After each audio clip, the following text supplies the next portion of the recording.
ओम नमो भगवते वासुदेवाय। नमस्कार दोस्तों, स्वागत है आप सभी का हमारे चैनल भक्ति ज्ञान में। दोस्तों, आज मैं आपको श्री विष्णु पुराण की कथा का श्रवण करा रहा हूँ, जिसमें हम श्री विष्णु पुराण के तीसरे अंश के 7वें अध्याय की कथा सुनेंगे, जिसमें हम वर्णन करेंगे यम गीता। श्री मैत्रेय जी बोले, हे गुरु, मैंने जो कुछ पूछा था वह सब आपने यथावत वर्णन किया। अब मैं एक बात और सुनना चाहता हूँ, वह आप मुझसे कहिए। हे मामुने, सातों द्वीप, सातों पाताल और सातों लोक, ये सभी स्थान जो इस ब्रह्मांड के अंतर्गत हैं, स्थूल, सूक्ष्म, सूक्ष्मतर, सूक्ष्माति सूक्ष्म तथा स्थूल और स्थूलतर जीवों से भरे हुए हैं। हे मुनि सत्तम, एक अंगुल का 8वां भाग भी कोई ऐसा स्थान नहीं है जहाँ कर्म बंधन से बंधे हुए जीव ना रहते हों। किंतु हे भगवान, आयु के समाप्त होने पर ये सभी यमराज के वशीभूत हो जाते हैं और उन्हीं के आदेशानुसार नरक आदि नाना प्रकार की यातनाएं भोगते हैं।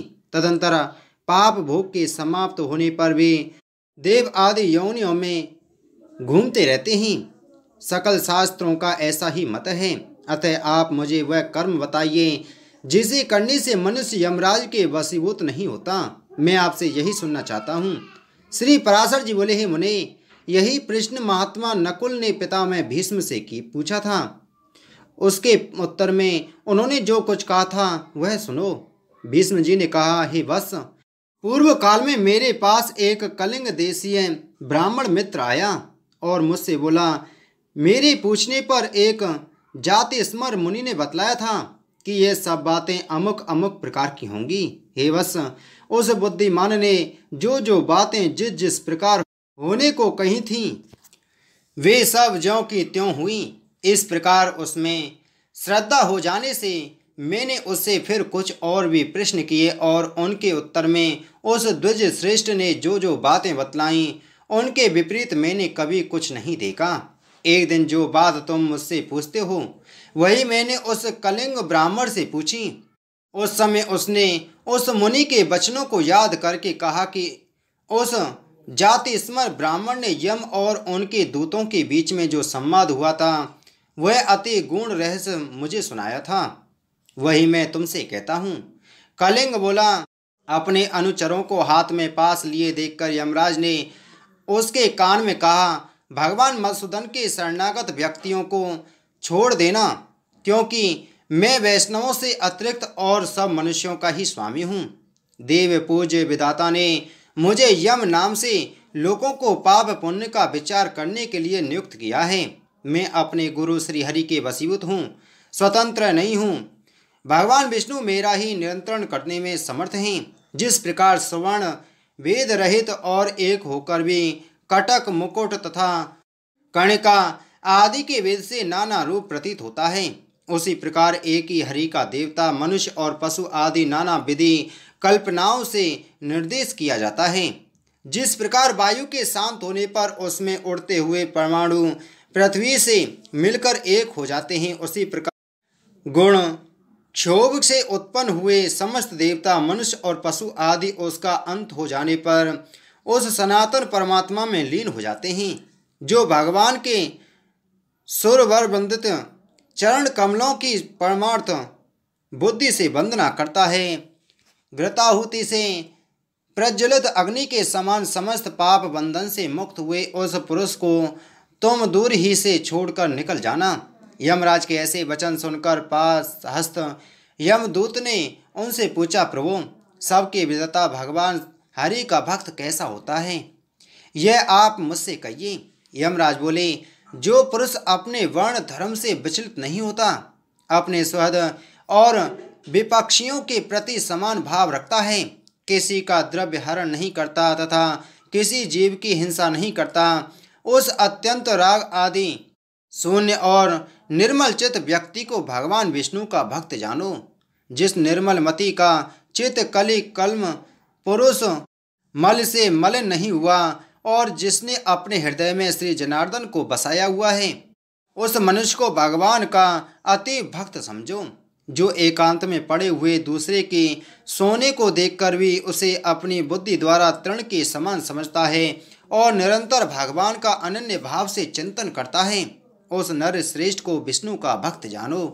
कहाँ तो स्फटिक गिरी शिला के समान अति निर्मल भगवान विष्णु और कहाँ मनुष्यों के चित्त में रहने वाले राग द्वेष आदि दोष। इन दोनों का संयोग किसी प्रकार नहीं हो सकता। हिमकर चंद्रमा के किरण जाल में अग्नि तेज की उष्णता कभी नहीं रह सकती है। जो व्यक्ति निर्मल चित्त, मत्स्य रहित, प्रशांत, शुद्ध चरित्र, समस्त जीवों का सुहृद, प्रिय और हितवादी तथा अभिमान एवं माया से रहित होता है, उसके हृदय में भगवान वासुदेव सर्वदा विराजमान रहते हैं। उन सनातन भगवान के हृदय में विराजमान होने पर पुरुष इस जगत में सौम्य मूर्ति हो जाता है। जिस प्रकार नवीन साल वृक्ष अपने सौंदर्य से ही भीतर भरे हुए अति सुंदर पार्थिव रस को बतला देता है, हे दूत, यम और नियम के द्वारा जिनकी पाप राशि दूर हो गई है, जिनका हृदय निरंतर श्री अच्युत में ही आसक्त रहता है तथा जिनमें गर्व, अभिमान और मात्सर्य का लेश भी नहीं रहा है, उन मनुष्य को तुम दूर ही से त्याग देना। यदि खड़ग, शंख और गदाधारी अभयात्मा भगवान हरि हृदय में विराजमान हैं, तो उन पाप नाशक भगवान के द्वारा उसके सभी पाप नष्ट हो जाते हैं। सूर्य के रहते हुए भला अंधकार कैसे ठहर सकता है? जो पुरुष दूसरों का धन हरण करता है, जीवों की हिंसा करता है तथा मिथ्या और कटु भाषण करता है, उस अशुभ कर्मोत्मन दुष्ट बुद्धि के हृदय में भगवान अनंत नहीं टिक सकते। जो कुमति दूसरों के वैभव को नहीं देख सकता, जो दूसरों की निंदा करता है, साधु जनों का उपकार करता है तथा संपन्न होकर भी ना तो श्री विष्णु भगवान की पूजा ही करता है और ना उनके भक्तों को दान ही देता है, उस अधम के हृदय में श्री जनार्दन का निवास कभी नहीं हो सकता। जो दुष्ट बुद्धि अपने परम सुहृद, बंधु बांधव, स्त्री, पुत्र, कन्या, पिता तथा भृत्य वर्ग के प्रति अर्थ तृष्णा प्रकट करता है, उस पापाचारी को भगवान का भक्त मत समझो। जो दुर्बुद्धि पुरुष असक्त कर्मों में लगा रहता है, नीच पुरुषों के आचार और उन्हीं के संग में उन्मत्त रहता है तथा नित्य प्रति पाप में कर्म बंधन से ही बनता जाता है, वह मनुष्य रूप पशु ही है, वह भगवान वासुदेव का भक्त नहीं हो सकता। यह सकल प्रपंच और में एक परम पुरुष परमेश्वर वासुदेवी है। हृदय में भगवान अनंत के स्थित होने से जिनकी ऐसी स्थिर बुद्धि हो गई हो, उन्हें तुम दूर ही से छोड़कर चले जाना। हे कमल नयन, हे वासुदेव, हे विष्णु, हे धरणीधर, हे अच्युत, हे शंख चक्र पाने, आप हमें शरण दीजिए। जो लोग इस प्रकार पुकारते हों, उन निष्पाप व्यक्तियों को तुम दूर से ही त्याग देना। जिस पुरुष श्रेष्ठ के अंतःकरण में वे अव्यय आत्मा भगवान विराजते हैं, उसका जहाँ तक दृष्टिपात होता है, वहाँ तक भगवान के चक्र के प्रभाव से अपने बल वीर नष्ट हो जाने के कारण तुम्हारी अथवा मेरी गति नहीं हो सकती। वह महापुरुष तो अन्य वैकुंठ आदि लोकों का पात्र है। कालिंग बोला, हे कुरुवर, अपने दूत को शिक्षा देने के लिए सूर्यपुत्र धर्मराज ने उससे इस प्रकार कहा। मुझसे यह प्रसंग उस जाति स्मर मुनि ने कहा था और मैंने यह संपूर्ण कथा तुमको सुना दी है। श्री भीष्म जी बोले, हे नकुल, पूर्व काल में कलिंग देश से आए हुए उस महात्मा ब्राह्मण ने प्रसन्न होकर मुझे यह सब विषय सुनाया था।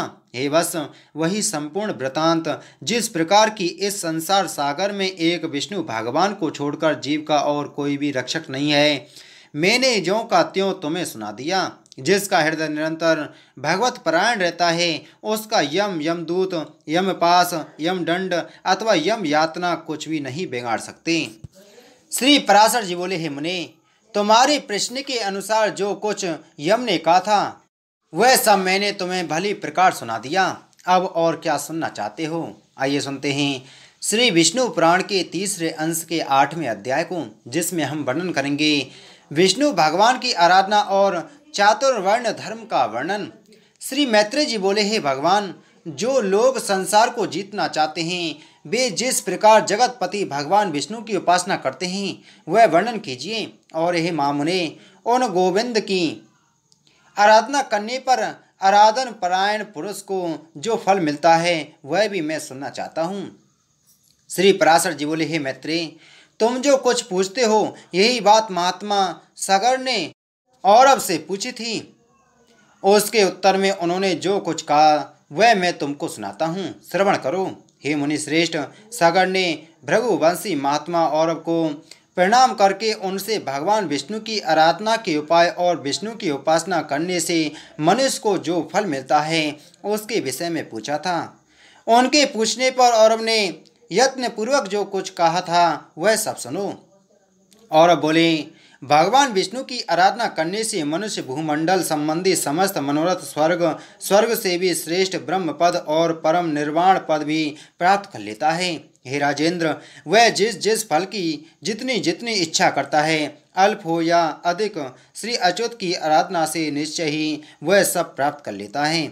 और हे भूपाल, तुमने जो पूछा कि श्री हरि की आराधना किस प्रकार की जाए, सो सब मैं तुमसे कहता हूँ, सावधान होकर सुनो। जो पुरुष वर्ण आश्रम धर्म का पालन करने वाला है वही परम पुरुष विष्णु की आराधना कर सकता है। उनको संतुष्ट करने का और कोई मार्ग नहीं है। हे नृप, यज्ञों का यजन करने वाला पुरुष उन विष्णु ही का यजन करता है, जप करने वाला उन्हीं का जप करता है और दूसरों की हिंसा करने वाला उन्हीं की हिंसा करता है, क्योंकि भगवान हरि सर्वभूतमय हैं।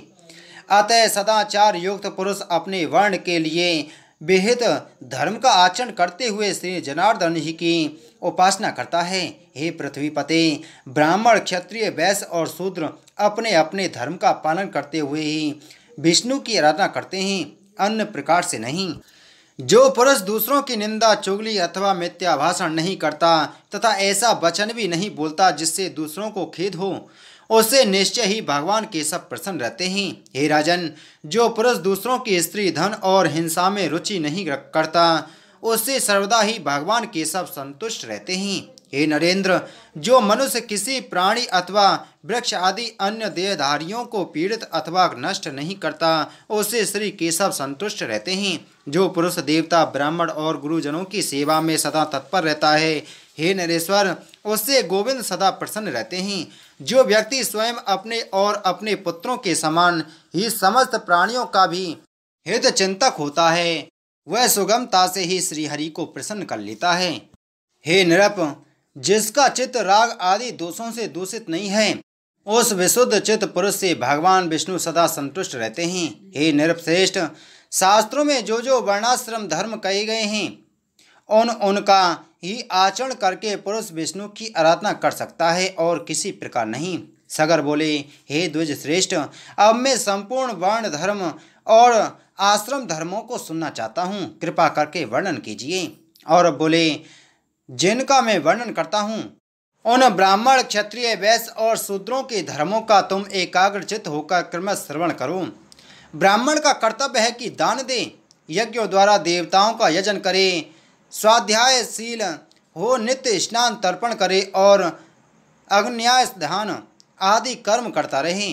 ब्राह्मण को उचित है कि व्रति के लिए दूसरों से यज्ञ करावे, औरों को पढ़ावे और न्यायोपार्जित शुद्ध धन में से न्यायानुकूल द्रव्य संग्रह करे।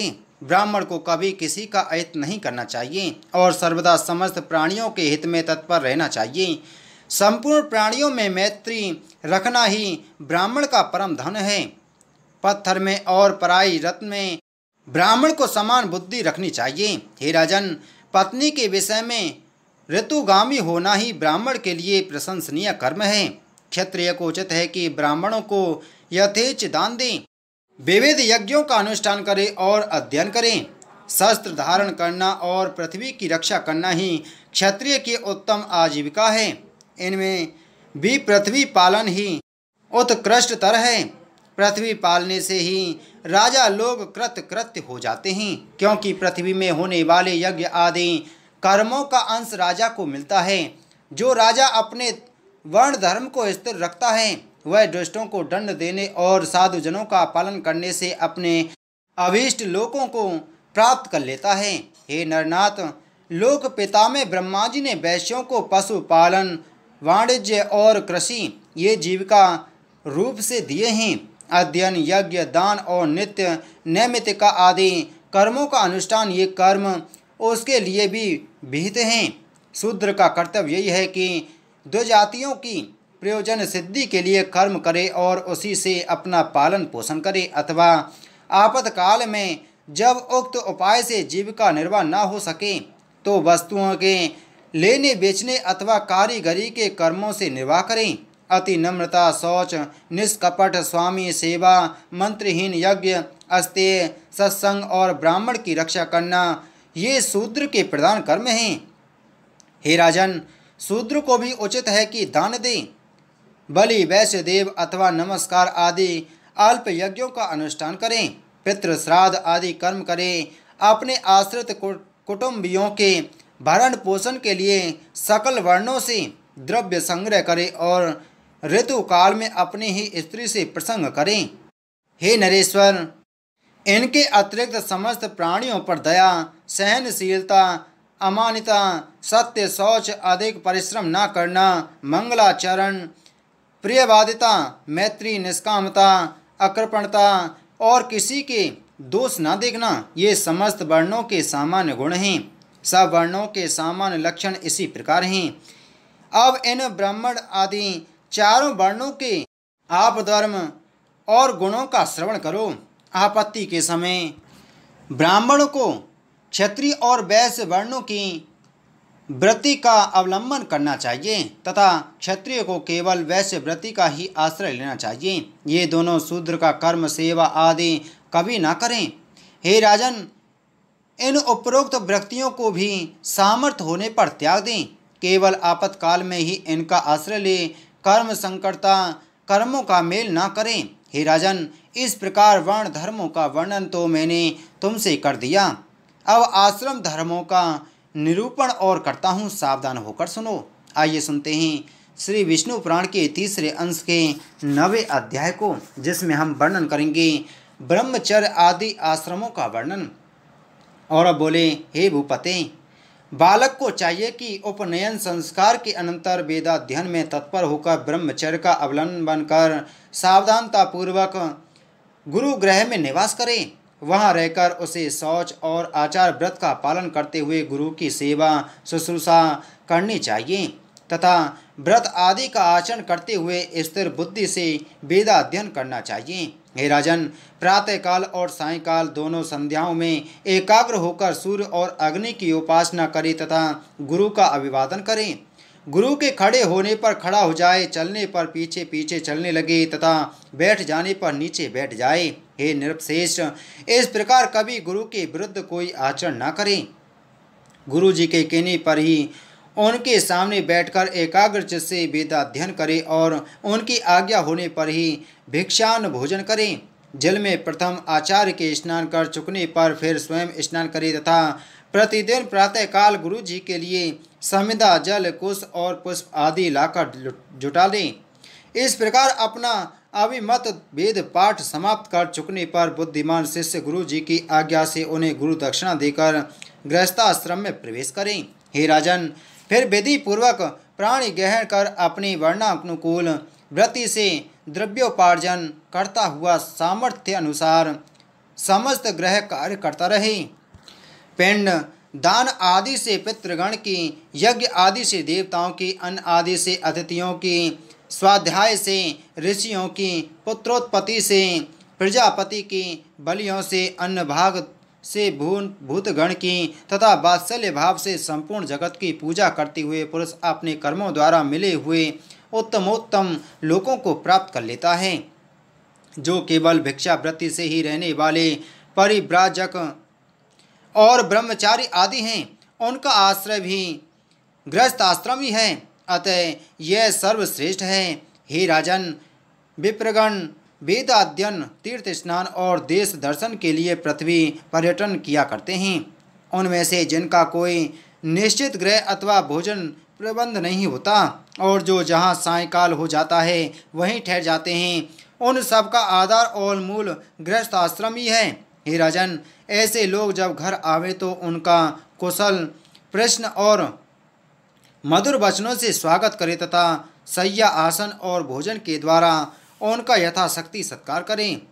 जिसके घर से अतिथि निराश होकर लौट जाता है, उसे अपने समस्त दुष्कर्म देकर वह अतिथि उसके पुण्य कर्मों को स्वयं ले जाता है। गृहस्थ के लिए अतिथियों के प्रति अपमान, अहंकार और दम्भ का आचरण करना, उसे देखकर पछताना, उस पर प्रहार करना अथवा उससे कटु भाषण करना उचित नहीं है। इस प्रकार जो गृहस्थ अपने परम धर्म का पूर्णतया पालन करता है, वह समस्त बंधनों से मुक्त होकर अच्युतम लोकों को प्राप्त कर लेता है। हे राजन, इस प्रकार गृहस्थोचित कार्य करते करते जिसकी अवस्था ढल गई हो, उस गृहस्थ को उचित है कि स्त्री को पुत्रों के प्रति सौंपकर अथवा अपने साथ लेकर वन को चला जाए। वहाँ पत्र, मूल, फल आदि का आहार करता हुआ लोम, श्रमसों, दाढ़ी, मूछ और जटाओं को धारण कर पृथ्वी पर शयन करे और मुनि व्रति का अवलंबन कर सब प्रकार अतिथि की सेवा करें। उसे चर्म, कास और कुशाओं से अपना बिछौना तथा ओढ़ने का वस्त्र बनाना चाहिए। हे नरेश्वर, उस मुनि के लिए त्रिकाल स्नान का विधान है। इसी प्रकार देव पूजन, होम, सब अतिथियों का सत्कार, भिक्षा और बलि वैष्णदेव भी उसके विहित कर्म हैं। हे राजेंद्र, वन्य तेल आदि को शरीर में मलना और शीतोष्ण का सहन करते हुए तपस्या में लगे रहना उसके प्रशस्त कर्म हैं। जो वानप्रस्थ मुनि इन नियत कर्मों का आचरण करता है, वह अपने समस्त दोषों को अग्नि के समान भस्म कर देता है और नित्य लोकों को प्राप्त कर लेता है। हे नृप, पंडितगण जिस चतुर्य आश्रम को भिक्षु आश्रम कहते हैं, अब मैं उसके स्वरूप का वर्णन करता हूँ, सावधान होकर सुनो। हे नरेंद्र, तृतीय आश्रम के अनंतर पुत्र, द्रव्य और स्त्री आदि के स्नेह को सर्वदा त्याग कर तथा मात्सर्य को छोड़कर चतुर्य आश्रम में प्रवेश करें। हे पृथ्वीपते, भिक्षुक को उचित है कि अर्थ, धर्म और काम रूप त्रिवर्ग संबंधी समस्त कर्मों को छोड़ दें, शत्रु मित्र आदि में समान भाव रखे और सभी जीवों का स्वध हो। निरंतर समाहित रहकर जरायुज, अंडज और स्वेदज आदि समस्त जीवों से मन, वाणी अथवा कर्म द्वारा कभी द्रोह न करे तथा सब प्रकार की आसक्तियों को त्याग दें। ग्राम में 1 रात और पुर में 5 रात्रि तक रहे तथा इतने दिन भी तो इस प्रकार रहे जिससे किसी से प्रेम अथवा द्वेष न हो। जिस समय घरों में अग्नि शांत हो जाए और लोग भोजन कर चुकें, उस समय प्राण रक्षा के लिए उत्तम वर्णों में भिक्षा के लिए जाए। परिव्राजक को चाहिए कि काम, क्रोध तथा दर्प, लोभ और मोह आदि समस्त दुर्गुणों को छोड़कर ममता शून्य होकर रहे। जो मुनि समस्त प्राणियों को अभयदान देकर विचरता है, उसको भी किसी से कभी कोई भय नहीं होता। जो ब्राह्मण चतुर्य आश्रम में अपने शरीर में स्थित प्राण आदि सहित जठराग्नि के उद्देश्य से अपने मुख में भिक्षान्न रूप हवि से हवन करता है, वह ऐसा अग्निहोत्र करके अग्निहोत्रियों के लोकों को प्राप्त हो जाता है। जो ब्राह्मण से भिन्न सभी मिथ्या है, संपूर्ण जगत भगवान का ही संकल्प है, ऐसे बुद्धियों के युक्त होकर यथाविधि आचरण करता हुआ इस मोक्षाश्रम का पवित्रता और सुखपूर्वक आचरण करता है, वह निरंधन अग्नि के समान शांत होता है और अंत में ब्रह्मलोक प्राप्त करता है। आइए सुनते हैं श्री विष्णु पुराण के 30वें अंश के 10वें अध्याय को, जिसमें हम वर्णन करेंगे जात, कर्म, नामकरण और विवाह संस्कार की विधि। सगर बोले, हे द्विज श्रेष्ठ, आपने चारों आश्रम और चारों वर्णों के कर्मों का वर्णन किया।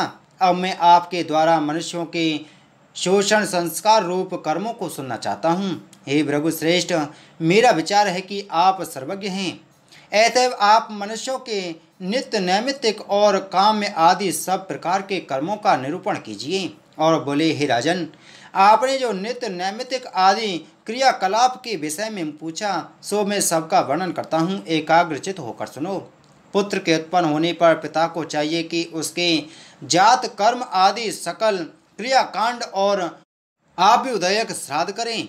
हे नरेश्वर, पूर्वाभिमुख बिठाकर युग्म ब्राह्मणों को भोजन करावे तथा दो जातियों के व्यवहार के अनुसार देव और पितृपक्ष की तृप्ति के लिए श्राद्ध करें।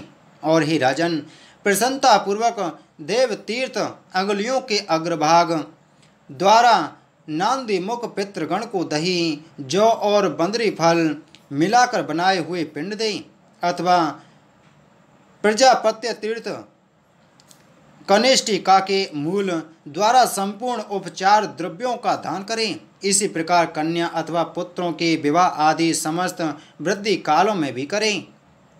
तदंतर पुत्रोत्पत्ति के 10वें दिन पिता नामकरण संस्कार करे। पुरुष का नाम पुरुषवाचक होना चाहिए। उसके पूर्व में वेदवाचक शब्द हो तथा पीछे शर्मा, वर्मा आदि होने चाहिए। ब्राह्मण के नाम के अंत में शर्मा, क्षत्रिय के अंत में वर्मा तथा वैश्य और शूद्रों के नामांत में क्रमशः गुप्त और दास शब्दों का प्रयोग करना चाहिए। नाम अर्थहीन, अविहित, अपशब्द युक्त, अमांगलिक और निंदनीय न होना चाहिए तथा उसके अक्षर समान होने चाहिए। अति दीर्घ, अति लघु अथवा कठिन अक्षरों से युक्त नाम न रखें।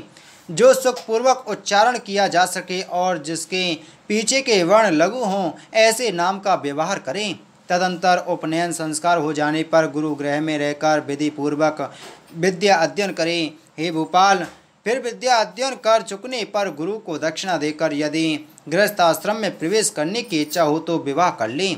यह दृढ़ संकल्प पूर्वक नैष्ठिक ब्रह्मचर्य ग्रहण कर गुरु अथवा गुरुपुत्रों की सेवा शुश्रूषा करता रहे, अथवा अपनी इच्छानुसार वानप्रस्थ या संन्यास ग्रहण कर लें। हे राजन, पहले जैसा संकल्प किया हो वैसा ही करें। यदि विवाह करना हो तो अपने तृतीयांश अवस्था वाली कन्या से विवाह करें तथा अधिक या अल्प केश वाली अथवा अति सांवली या पांडुवर्णा भूरे रंग की स्त्री से संबंध न करें, जिसके जन्म से ही अधिक या न्यून अंग हों, जो अपवित्र, रोम युक्त, अकुलीना अथवा रोगिणी हो, उस स्त्री से प्राणी ग्रहण न करें। बुद्धिमान पुरुष को उचित है कि जो दुष्ट स्वभाव वाली हो, कटुभाषणी हो, माता अथवा पिता के अनुसार अंगहीना हो, जिसके श्रमसु मूँछों के चिन्ह हों, जो पुरुष के से आकार वाली हो, अथवा घर घर शब्द करने वाले, अति मंद या कोई की समान कर्ण कटु स्वर वाली हो तथा पक्ष शून्य या गोल नेत्रों वाली हो, उस स्त्री से विवाह न करें। जिसकी जंघाओं पर रोम हो, जिसके गुल्फ टकने ऊंचे हों तथा हंसते समय जिसके कपोलों में गड्ढे पड़ते हों, उस कन्या से विवाह न करें। जिसकी कांति अत्यंत उदासीन न हो, नख पांडु वर्ण हो, नेत्र लाल हों तथा हाथ पैर कुछ भारी हों, बुद्धिमान पुरुष उस कन्या से संबंध न करें। जो अति बामन, नाटी अथवा अति दीर्घ लंबी हो, जिसकी भ्रुकुटियाँ जुड़ी हुई हों, जिसके दांतों में अधिक अंतर हो तथा जो दंतुर आगे को दांत निकले हुए मुख वाली हो, उस स्त्री से कभी विवाह न करें। हे राजन, मातृपक्ष से 5वीं पीढ़ी तक और पितृपक्ष से 7वीं पीढ़ी तक जिस कन्या का संबंध न हो, गृहस्थ पुरुष को नियमानुसार उसी से विवाह करना चाहिए। ब्राह्म, दैव, आर्ण, प्रजापत्य, आसुर, गांधर्व, राक्षस और पैशाच, ये 8 प्रकार के विवाह हैं। इनमें से जिस विवाह को जिस वर्ण के लिए महर्षियों ने धर्मानुकूल कहा है, उसी के द्वारा द्वार परिग्रह करें, अन्य विधियों को छोड़ दे। इस प्रकार सधर्मिणी को प्राप्त कर उसके साथ गृहस्थ धर्म का पालन करें, क्योंकि उसका पालन करने पर वह महान फल देने वाला होता है। बोलो श्री विष्णु पुराण की जय। बोलो विष्णु भगवान की जय।